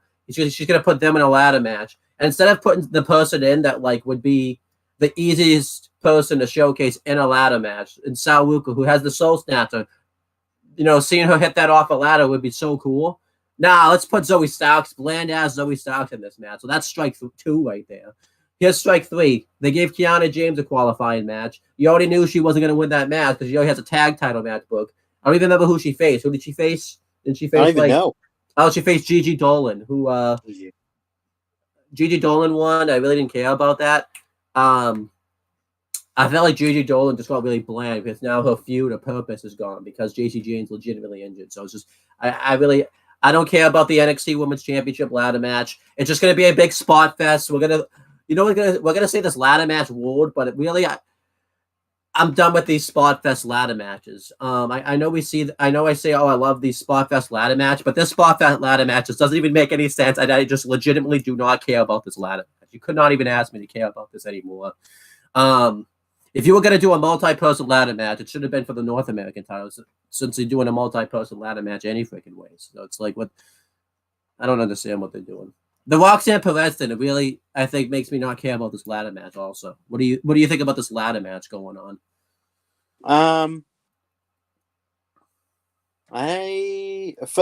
Like in terms of, I don't care about the women's ladder match at all. The Fatal 5-Way for the men's, I care way more about. Yeah, that should be the ladder match, honestly.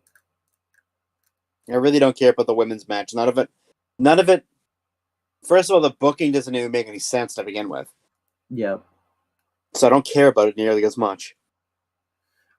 I'm just going to cover everything else, and then you can just give your thoughts on it because I'm done talking about this show. Scripps shows back up again and does a terrible promo. Really bad. I don't know why they brought Scripps back. The only reason I could come up with is they have plans for him, so they wanted to make sure people remembered who he was. I think people did, and they were upset about it. And didn't care. Braun Breaker's backstage. He talked about something. We just talked about something. I think probably about his title match, but who cares? That title match is a joke. Ilya Dragunov and Jordan Devlin have an awesome promo segment together. At first, I didn't understand I thought they were going to be a team at first with the way Jordan Devlin was talking, but it led to a match. Even if they were a team anyway, Shawn Michaels would just break them up within a week anyway. So what's the point? By the way, Chris, why don't you talk about the tag team that just broke up? Remember you asked last week what tag team was next? He broke up Ivy Nile and Tatum Paxley just randomly for no reason. They asked Goldberg asked who's next. They were next. Yeah, apparently. Actually, no. Chris Dodd asked who's next. They were next. That's what happened. Kaylee Ray and Nyla Dawn got a challenge for the titles. They're probably Kaylee Ray and Nyla Dawn are probably breaking up soon. So who cares? I don't Let's care. see. Honestly, I don't care. Dragon Lee's backstage. He cuts a promo talking about how he's happy to be in NXT. I'm happy he's in NXT, but yeah, Shawn Michaels is probably gonna book him terribly though. Apollo Crews and Dabba-Kato have like a promo package going over their history together, and then they have a terrible match, just awful, and they're just jobbing out Apollo Crews. I don't know why they're jobbing out Apollo Crews. This guy was on. I hate to say it, he was much better under the Vince era, being booked as the Nigerian gimmick or whatever he was. Like, I don't know. Like, ever since he's gone to NXT, his career's gone downhill. Like, what the hell's going on with Apollo Crews? He doesn't win any matches. Like, honestly, he's better off just being on the main roster right now. Are you supposed to go? When we ask people to go to NXT, aren't they supposed to be doing better? Not here. I guess not. And then they had the contract signing. I don't care about the title match. I'm not talking about it. I do not care about the title match. If it's not, this title match is not money. They made a mistake not having Grayson Waller win. Remember how everybody talked about how this was going to happen with the Cody situation? Everyone was thought that's the opposite for me rather than NXT. They didn't have Grayson Waller win the belt. They made a mistake. I do not care about Carmelo Hayes winning the belt. He shouldn't even win the belt. He should go to the main roster. I don't care about Carmelo Hayes winning the belt anyways because he's done everything in NXT. What's he going to do with this title? He's faced everybody in NXT. I do not care about this title match. This title match is a joke. This is just a joke. That Carmelo Hayes will not draw as much as Grayson Waller. This match is a freaking joke. Was the segment good? Probably, but I don't care about the title match. You could not ask me to care about it. I'm probably the only one that doesn't care about this title match because it's a joke. This title match is a joke. Will the match be good? Probably, but I'm not going to care about the title match. You could not ask me to care about the title match. I don't care about it. What did you think about? I don't care about the title match. Like, it's the wrong match. yeah.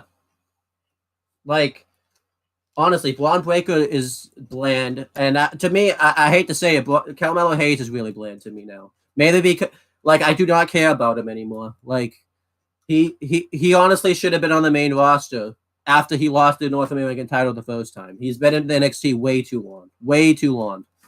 He should have been on the main roster like almost a year ago. Like, this title match is honestly, and it's in a main event too, probably. Honestly, we should just turn off the. I don't even care. I do not care about this main event. NXT's. To be honest, I'm gonna give NXT like a D- just for Grayson Waller. This title match is a freaking joke. This show's a joke. What are you gonna give NXT?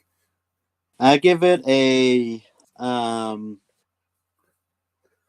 give it a C- based upon the fact that the Dragon Lee showed up and the opener. That's it. By the way, I'm gonna plug it later.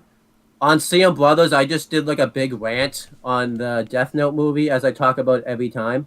I think I ranted more about that freaking NXT title match than I did about Death Note. Like, no, the Death Note you ranted a lot longer for, but that rant was legendary. This title match here. You just speed ran. Fuck this shit. It fucking sucks. This title match is a freaking joke. Honestly, it's not even the worst thing about the show, but this title match just pisses me off more. Because Grayson and Carmelo was the money match. That's why. Like, that was the match. Yeah. Let's go over SmackDown. Oh, real quick, I was gonna say, there's one positive thing we could say about NXT. It gave you an hour and a half to talk about SmackDown. That's great. Thanks for sucking, Sean. Appreciate it. Can we just... what happened on Level Up? I don't even remember. Let me look it up real quick. You want to get that out of the way? Let's do it. Yeah. Let's hear you rant more about NXT. Why not? Just get it out of the way. Here they are. Here we go. Let's go. Lila Valkyria beat Danny Palmer. It was a good match. Eddie Thorpe beat Zion Quinn. Why was that match not in NXT? Zion name's a pretty big name, and Eddie Thorpe, if he's going to beat someone that's well known. And then Oliver Carter lost to Charlie Dempsey. They put Charlie Dempsey and Drew Gulak together and can't get on the show now. That's great. It's awesome. They haven't followed up at all with Drew Gulak turning on Hank Walker. They haven't even. No, we gotta have more. We gotta have more time for the Braun Breaker segment, brother. Yeah, more time on that joke of a title match.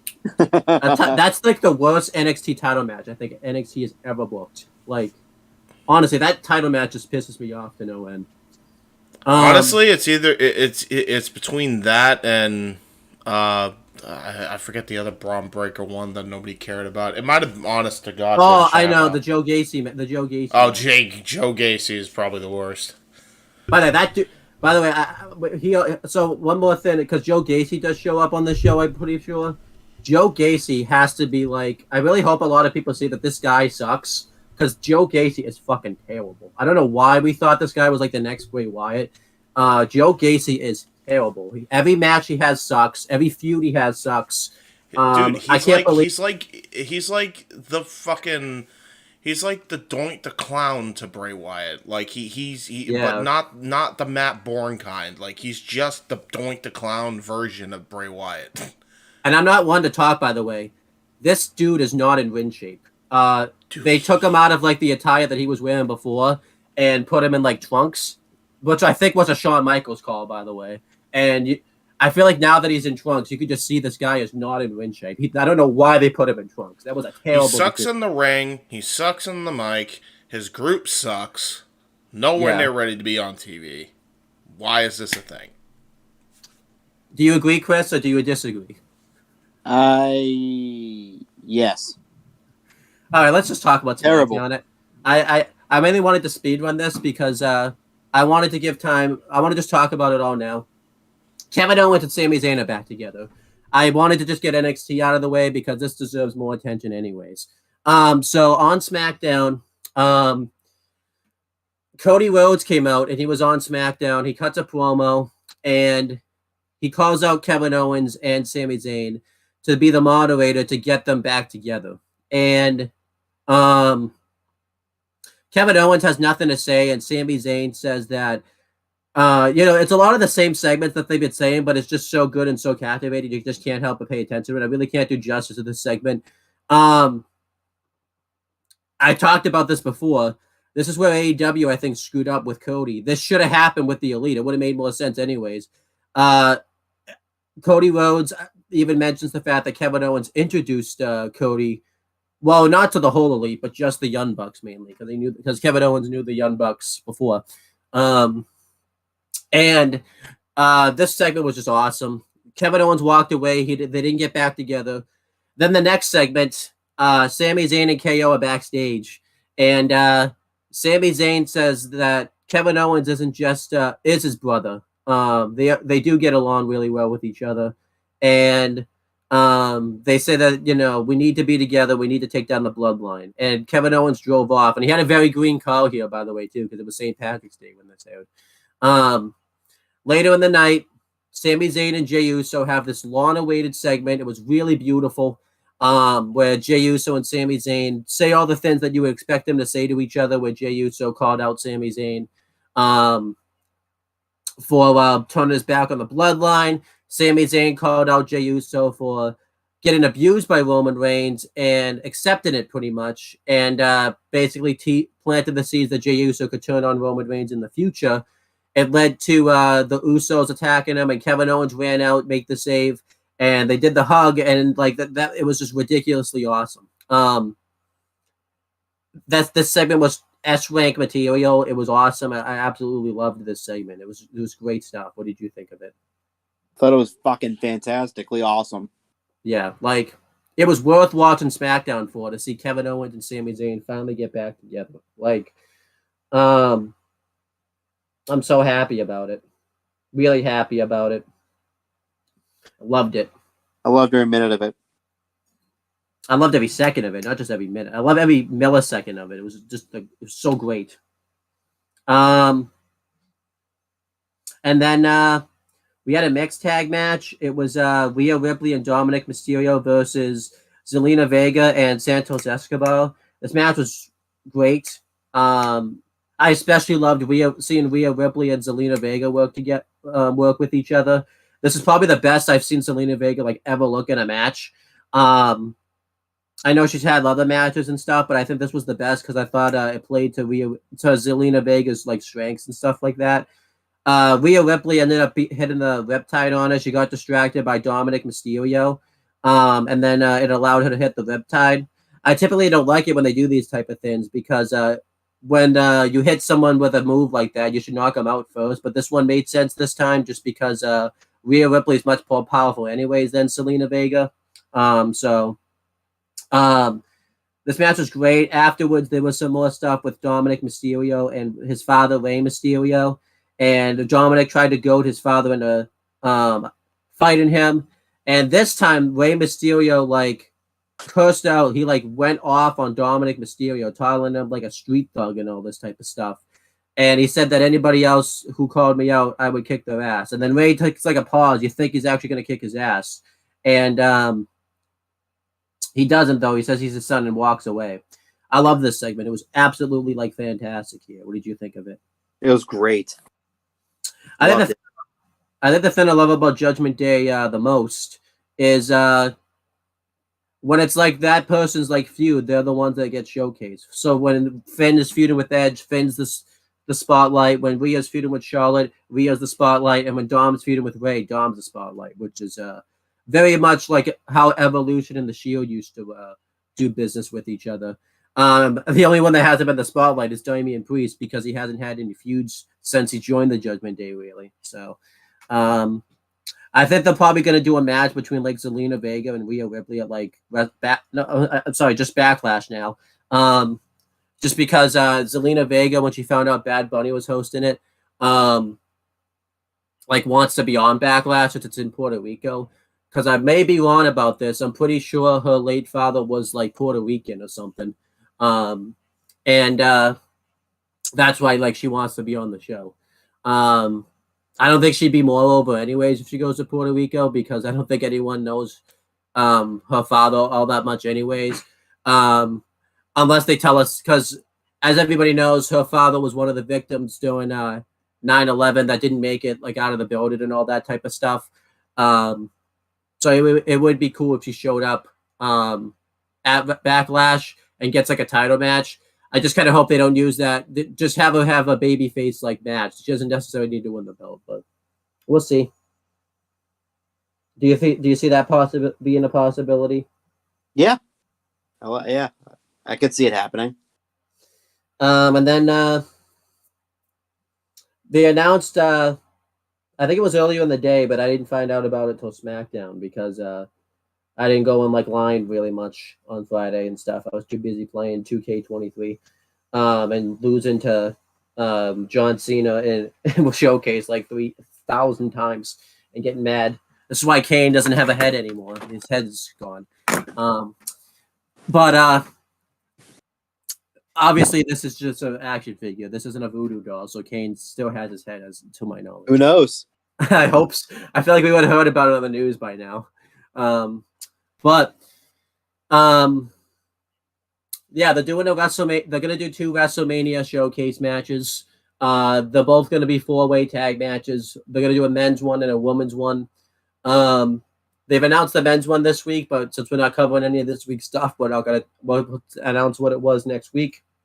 And then the women's one, we don't have the full teams yet, but it's Rhea Ripley and Mikel Gonzalez. I think it's Rodriguez, but for some reason I wrote Gonzalez. This wasn't like the whole Walter, Pete Dunne thing. I do legitimately forget it's Raquel Rodriguez now. So, but they faced Tegan Knox and Emma in a qualifier. Rhea Ripley and Raquel Rodriguez. No, wait, it wasn't Rhea Ripley. It was Liv Morgan and Raquel Rodriguez. I didn't make. Because I think the reason I put Rhea Ripley is, if you remember, there used to be a team on NXT. For some reason, I thought it was Rhea Ripley because there used to be like a tag team in NXT. I don't know why I wrote Rhea Ripley. That doesn't make any sense. It was Liv Morgan and Raquel Rodriguez. Again, this is why you preview your notes ahead of time. But I just couldn't be asked to preview my notes ahead of time. But it was Liv Morgan and Raquel Rodriguez. Liv Morgan and Raquel Rodriguez are going to WrestleMania. Are going to be a part of the 4-way tag match, which I'm cool with. Liv Morgan and Raquel Rodriguez have been kind of a tag team anyways these past few months, so it makes sense that they're going to Mania. They're 2 top stars in the SmackDown women's division. So what did you think of this women's tag match here? That was Liv Morgan and Raquel Rodriguez, not Rhea Ripley. It was okay. I didn't mind it. Yeah, it was it was good. What other teams could you see like being in the fatal 4-way like woman? We know the men, so what other woman tag teams? Because as of right now, the only Liv Morgan, Raquel Rodriguez have been announced. I literally have Carmella and Chelsea Green. Yeah, I don't know the other 2 though. I wouldn't. The other 2 I would suggest, because they're probably going to do 2 from Raw and 2 from like SmackDown. The SmackDown one, unfortunately, I hate to say it, is probably going to be Shayna Baszler and Ronda Rousey. Which I hope they're not in it because they're gonna probably win it. I don't mind Shayna being in it. I just don't want Ronda Rousey in it. I think Ronda Rousey's done. Like, her star power has faded so much since she's been back. And then I would like to see Candice LeRae and Nikki Cross like as a team, because they've been teasing like not a feud, but they've been doing a storyline with them as of late. So it just kind of sucked that Candice LeRae can get a Mania match. Not that there's anything wrong with that, but Johnny Gargano can't get a freaking Mania match. Like, that would suck. Because Candice LeRae deserves it, but if Candice LeRae is gonna be there, freaking Johnny should get a Mania match. That's freaking robbery. But anyhow, Charlotte Flair did a promo. This was a lot of the same stuff that Rhea Ripley and Charlotte Flair had been saying to each other. This time there was a Polar Pop wall. I liked the Polar Pop wall. They did a lot of cool stuff with it. What'd you think of it? I liked it. Yeah, it was cool. Then we had Xavier Woods versus LA Knight. This was set up because Xavier Woods, and I think it was it Madcap Moss? It was somebody backstage like playing 2K23. And I think Xavier Woods was like beating up LA Knight in the game, and LA Knight wasn't happy about this, saying that you couldn't do this in real life. So Xavier Woods challenged him to a match. And Xavier Woods actually won the match with the backwoods. I like this. I would have preferred LA Knight win since they have a big push for him, but hearing that they have plans for him anyways doesn't really concern me all that much that he's losing. The fact too, he's actually taking these losses and he's not complaining. And if he's not complaining about it, there's really no reason for like me to complain about it. So what do you two think of it? What did you think of it? I liked it. It was, they both got over big, so yeah, really nothing to complain about. Xavier Woods is on his own now for at least a while because which is I think this is the first time on the main roster and in WWE pretty much in general he's been like by himself. Because when he came up, he was with R-Truth as like a tag team, if you remember. I think the only time he's been like by himself in WWE was in like NXT right before he was called up, but he didn't really do all that much anyways. So I'm interested to see what they do with Xavier Woods on his own. Are you interested in it, or do you not care about Xavier Woods being on his own? I like it. It's cool. I like Xavier Woods. I do too. LA Knight's backstage and he picks a fight. Well, no, he tells Rey Mysterio that he's going to beat the crap out of his son as like a favor to him. And Rey takes offense to this and beats the crap out of LA Knight. And it's going to be a match on SmackDown this week. So, good on Rey Mysterio. He still sticks up for his son, even though his son has been very ungrateful as of late. But, I'm very, very proud of Rey Mysterio for still sticking up for his son. What did you think of it? He needs to beat the shit out of his little ungrateful fucking son. Yeah. You should have just let LA Knight do it. LA Knight could have totally handled him. Then again, though, LA Knight's never been to prison, and Dominic Mysterio has for like an hour. So it's like, when you're there for an hour, it changes your whole life, apparently. I mean, I think Dom is like amnesia or something because he thinks he's been there for like more than a week. But, Then we had the Intercontinental Championship #1 contenders match between Drew McIntyre and Sheamus. This is the last thing on SmackDown we're going to actually talk about because we've already talked about the Sami and Zayn and Jey Uso stuff because that main evented because it should have main evented because it was like we said, it's wonderful. This was awesome also. Imperium were watching the match and the Intercontinental Champion Walter attacked Drew McIntyre and Sheamus and they beat him up. It was a double disqualification. So Adam Pearce came on the screen and announced that Walter has to put his title on the line in a triple threat match instead. I'm really excited for this triple threat match. I'm really looking forward to it. I'm so excited about it that I just can't believe it's happening. It's so awesome. What did you think of it? I liked it. It was good. I can't wait for it. Yeah, and that was SmackDown. I thought SmackDown was an absolute excellent show. So much better than NXT. So much better than Level Up. Just don't watch NXT or Level Up. They're terrible shows. I'll watch them for you. Chris will watch them for you also. Don't ever watch NXT or Level Up. Those are jokes.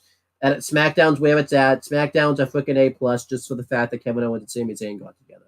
That show was like an A and then A+ for Kevin Owens and Sami getting together. That was awesome. I got what I wanted. I've been wanting that for months, so that's why it's an A+. It's a perfect show. Not one thing. Really nothing wrong with SmackDown anyways, but the fact that Kevin Owens and Sami Zayn got together, you can't give it anything else but an A+. You give it anything else but an A+, you're just freaking wrong. That ruled, and if you didn't like Kevin Owens and Sami Zayn getting together, don't ever watch wrestling again. Don't even bother watching WrestleMania. Don't watch anything wrestling ever again because that is just magic, and you don't understand good storytelling. What did you think of I'm really setting you up for failure here. What do you think of SmackDown? So anything lower than an A+, you don't like wrestling? You can't watch it anymore? I wouldn't even just give it like an A. No, you gotta be an A+. Or a fucking F-. Oh, you give it an F-. Don't even watch anything anymore. Just like I fucking give it an A+, dude. That was something I predicted would happen long before it happened. The main event with Kevin and Sami. I've watched that 17 times already. So beautiful. And don't worry, it's going to get even more magical when we review Raw from this past week. Oh, yes, it will. It's going to be beautiful. But yeah, the show was great. There was really no downer. on this show, which is surprising because it's usually like 1 or 2 matches each week that are like duds. But the whole show was actually like really good, so I give it an A+ also. Yeah, almost like I think it doesn't break the scale because if Kevin Owens had Saban won the tag titles on this show, that would have been S rank right there. So that would have been a fucking I don't even know Z like, rank. I don't even know. U rank. Don't even know that. That's higher than an S. I think the only tier? low point of SmackDown actually was me thinking that Liv Morgan and Rhea Ripley apparently were the same person. That's the only low point on SmackDown. They were a tag team at one point. They were the tag team at one point.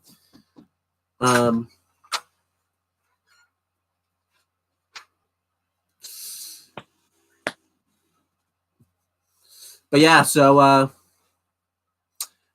yeah, that's pretty much yeah. I think the only other news thing we got to cover is possibly it's looking most likely now. We'll just cover it real quick. No Bray Wyatt at WrestleMania this year. So he was supposed to wrestle LA Knight at a few house shows and things. Before you go on with this news headline about Wyatt, I do say if you go any higher than an S rank, then we're going into fucking Street Fighter Third Strike territory where it's like S+, S++, S++++. There you go. But anyhow, so Bray Wyatt, no Bray Wyatt at WrestleMania. He was supposed to wrestle the house shows against LA Knight, but he didn't show up. There's been reports about why he hasn't been there. Pretty much it's either creative differences or he has some type of injury or like some type of medical issue. Yeah, that's pretty much the case with Bray Wyatt. Yeah, it's really sad. We don't have a lot of time to really talk about it, but it's really sad that he's not going to be there. But as for Bobby Lashley, it looks like he's just going to have an open challenge at WrestleMania because he's been posting it on Twitter and stuff. But it's really sad that there's not going to be. Yeah, it's really sad that there's not going to be any Bray Wyatt though. I will say though, someone is teasing on Twitter. Yeah, that's gonna be Matt Cardona, baby. No, someone else. A big beefy boy, Brian Cage. Okay. Wait, what? Cool. Is he? Brian Cage, a big beefy boy. Yeah. Well, I guess does his contract expire after Dude, after Supercard? He tweeted this out the other day. If there was a Forbidden Door like never before, Lashley vs. Cage 3 at WrestleMania would be it. I mean, yeah, that match would fucking kick ass. Undefeated against Lashley at Impact, best body guys of individual companies. Right. Lashley needs an opponent at WrestleMania.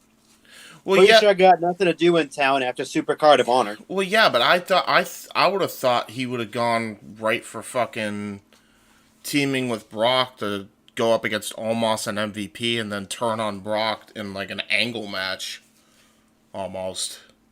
But that's surprising. I mean, it might be Cage. I could see Cage. It depends on if him and the Gates of Agony lose the 6-man tag titles at Supercard of Honor. Well, his contract is up in like weeks. Really? Wow. Yeah. Oh shit! It's coming up like relatively soon. Yeah, that just... He's not resigning. Wow, he already said he's not resigning? Yeah, he wants to leave. Yeah, it doesn't not like me. He hasn't said it publicly, but like there are reports that he wants to leave. I'll believe. That's one of those things where I'll believe it when I see it because. But his contract is coming up though because he only signed 2020. So. That does make sense. And they had the option year, so put it this way though, like the way I see it, because every wrestler fucking does this. Wrestlers tend to, when their contracts come up, the way to keep themselves relevant is they'll feed into the rumors per se, or reports. Exactly, that's what gets me excited. Please, That's not a bad thing. I'm just saying, like, that's probably what this is, because for sure. Do like I think he's gonna face Lashley at Mania? Probably not, because from what I've heard too, also Tony might extend his contract until like June. That's what I think happened. That's why I don't think it's Cage. I think Owen's on the money. I think it could be Cardona. His contract is actually up in a few weeks, but because of the fact that he got surgery from when he signed in AEW, he missed the first like 3 months of his tenure in AEW. Surgery, so that Tony might tack on a few more months, which honestly is fair enough, considering the fact that they did pay him while he was injured. Yeah, they did accommodate. I mean, it's kind of like, it's one thing to do it by a couple of months, but to do what they're doing with Kenny is fucking insane. Yeah, but again, like, it is time lost, but like when WWE does it, they're the worst awful company of all time. But when AEW does it, no one fucking says a word. Yeah, I think it's I think that's fucking ridiculous with Kenny. Yeah. But but honestly, at the same time, like, they needed to punish Kenny somehow, because if they were gonna punish Punk for the same reason, they had to punish Kenny. So, but I think his is more for time off from surgeries. Right, but there was, but I'm thinking, I think in Tony's mind, he's like, all right, so you cost me a bunch of fucking money with your stupid bullshit that you two couldn't work out like fucking adults, so I'm gonna tack time on your fucking contract, Phil. And Kenneth, I'm gonna tack on your fucking time, since you were an EVP and couldn't get fucking control of the situation. So fuck you, you're staying here until you fucking serve your dates that you missed while you were injured. That's what I think was going through. It could, because his contract was originally up in February. Yeah. So there is that. So they tacked it on now until November. Yeah. But there is that. But anyhow, on to Bray Wyatt, just to give a quick thought, because they have to get off pretty soon. It sucks that, like, maybe we'll try to give more thoughts on it, like, in the next video, but it sucks that we'll give our actual thoughts, because it looks like the match isn't happening. Yeah, but it sucks that, like, this has happened with Bray Wyatt. Let's hope things turn around, but it's looking like no Bray Wyatt at WrestleMania. But that's pretty much it when it comes to the show. That's why we had to end it kind of abrupt, just because I have to go get a haircut at like 11, and I have to be ready at I do too. I have to be ready at 9. Oh wait, you're both going for haircuts? Oh my god! I was supposed to. That's why my dad came into the room like an hour ago. Yeah, but yeah. Okay, so do we have any time to go through the plugs? Like, if we speed run through them? No. Okay, fuck it. Just watch everything on the channel. Go watch the channel update video if you want to know, like, the stuff to watch and everything like that. Yeah, in fact, you know what? It's in the chat. It's also in the live chat too. Yeah, you guys go, and I'll you know what? Leave your I guess while your guys are getting ready, leave your things on, so that way I don't have to fuck with the things, and then I can run down the plugs, and you guys can just set out. All right, so Chris and I will talk to you next time, just watch out for the channel. And James is gonna go over everything plug wise. So there you go. Yeah, Chris and I will talk to you guys later. Just come back in 5 minutes, so that way you guys can get off the Discord. But anyway, yeah, thank you. So, coming up on the channels for FTW Productions and maybe anything else outside of FTW Productions for my stuff, I only have like 4 things to plug, really. Wrestling with ADC number 7, where Casey and I cover our favorite WrestleMania matches. Impact Wrestling Sacrifice commentary on the Jeff Meacham Network in Cassidy 18 Studios, featuring myself and Noah Foster, so go check that out if you want to see us do commentary. Subscribe for the first WWE watch party, Raw Go Home show for WrestleMania 39. Yes, you heard me right. Raw Go Home show. WWE Raw Go Home show for WrestleMania 39. That is a watch party. That is a go. I'm going to make the graphics later on tonight. That will be the last thing that we do on my channel for a bit. I would do SmackDown also, but I believe there is a bunch of shit that we're doing on the Jeff Meacham that week, so there's no way I'd be able to do it. So We're going to be doing the go-home show for Raw at least, so be on the lookout for that. And then, one more thing to plug. Open mic night karaoke night, where Noah has to sing. He has to do the singing, and Simple Man don't like singing. So go check that out and super chat if you want him to sing. He wants to sing. It's gonna be fun. You're gonna have to sing. It's gonna be fun. As for Owen's stuff, you could check out this week's AEW Spark with myself and Noah Foster, covering Week 11 of all things AEW.